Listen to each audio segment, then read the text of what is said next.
deal, the UK joins the United States in affirming that reciprocity and fairness is an essential and vital principle of international trade.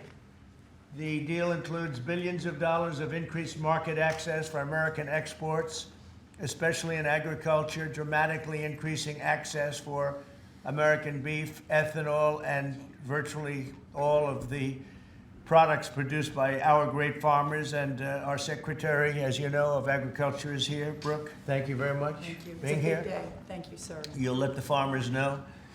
In addition, the UK will reduce or eliminate numerous non-tariff barriers that unfairly discriminated against American products. But this is now turning out, I think, really to be a great deal for both countries, because it'll be really great for the UK also. So they're opening up the country. Their country is a little closed, and we appreciate that.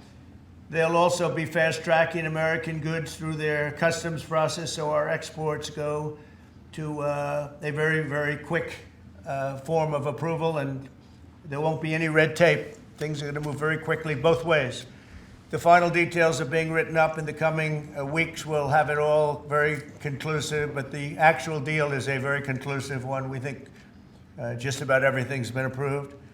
So good for both countries, and we'll also receive new market access for American chemicals, machinery, and many other industrial products that weren't allowed, and they'll end up getting products that they'll be able to price, and if they like them better and we make great products, they'll be buying those products, but they were not available in the UK. Furthermore, in a historic step, the deal includes plans that will bring the United Kingdom into the economic security alignment with the United States. That's the first of its kind. So we have a big economic security blanket, and that's very important, and we feel very, very comfortable with that because it's been a great ally, truly one of our great allies. I mean, a lot of people say our greatest ally. I don't want to insult people by saying that, but I can say it's certainly one of our greatest, and right at the top, and they're the first one we're talking about. And by the way, we have many meetings planned today and tomorrow, and every country wants to be making deals. And we have a meeting, as you know, Scott will be going over to Switzerland on Saturday, and that'll be very, very interesting. We'll find out, but I think they want to make a deal very badly too. Both countries have agreed that the economic security is national security, and will be working together as allies to ensure that we have a strong industrial base, appropriate export controls, and protections for key technologies and industries like steel. Steel is a big factor. Both countries will become stronger with steel and things necessary for military. You know, we used to build ships and other things literally at a level that nobody's ever seen, and we haven't, we've eased up, and I would say that the UK certainly eased up, but now we're going to be uneasing both, and we work together. Once again, I want to thank Prime Minister Starmer. He's been terrific for his partnership in this matter, the special relationship and external bond. It's really an external and an internal bond between our two countries will soon be stronger than ever before, and we really do. We have a great relationship. I want to just say that the representatives of UK have been so professional, and it's been an honor doing business with all of them, and in particular the Prime Minister. And I'd like to introduce him now to say a few words. Mr. Prime Minister, please take it away. Thank you, Mr. President, Donald. And this is a really fantastic, historic day in which we can announce this deal between our two great countries. And I think it's a real tribute to the history that we have of working so closely together.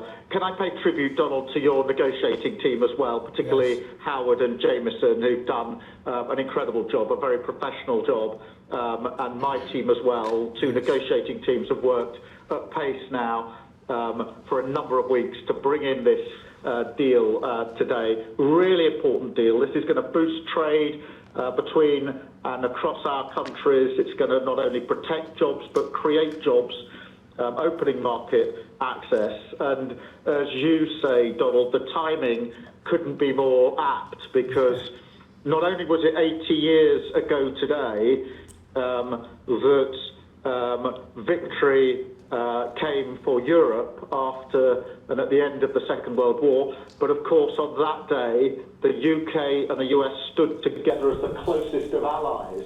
And Donald, I think even down to the hour, because you may or may not know that it was about this time of day, exactly 80 years ago, that Winston Churchill announced victory in Europe, and that led to great celebrations across Europe, across America, but particularly in the United Kingdom.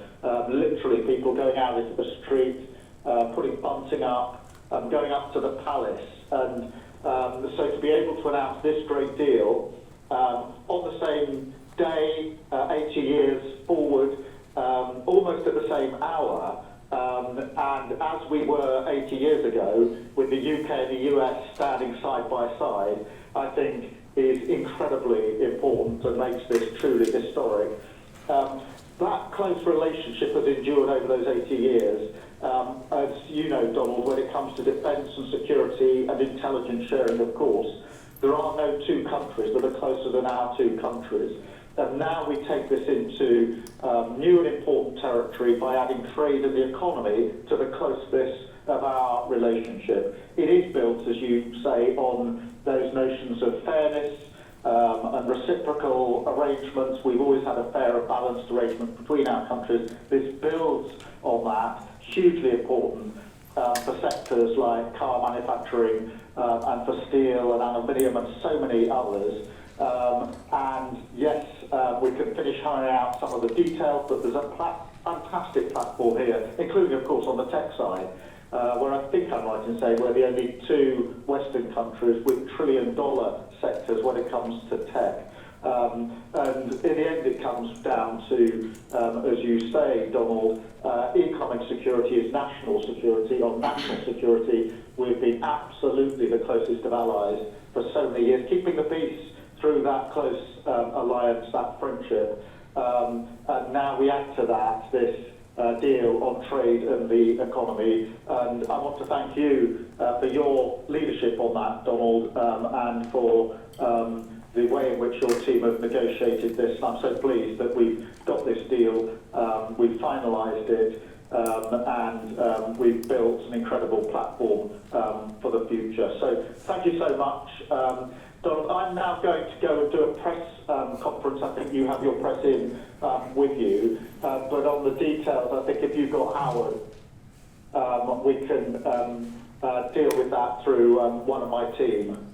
That's great. Well, Mr. Prime Minister, thank you very much. It's an honor. We're going to have a continued, maybe a better relationship than ever before. You know, I don't know if the media knows, but the U.S. and UK have been working for years to try and make a deal.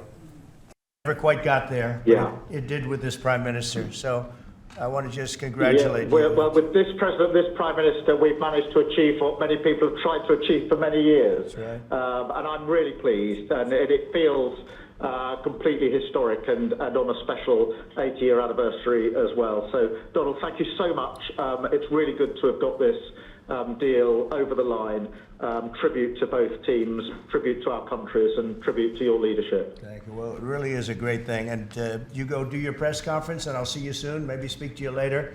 But thank you very much. And an incredible thing. I can't tell you that for so many years, even as I sat, everybody talked and talked and talked about a deal with. It just seemed like a natural deal, but it was not done. But now it was done with us. So I feel very proud to have been a part of it. Keir, thank you very much. Thanks, Donald, and we'll speak again soon. Very good. So long. Bye.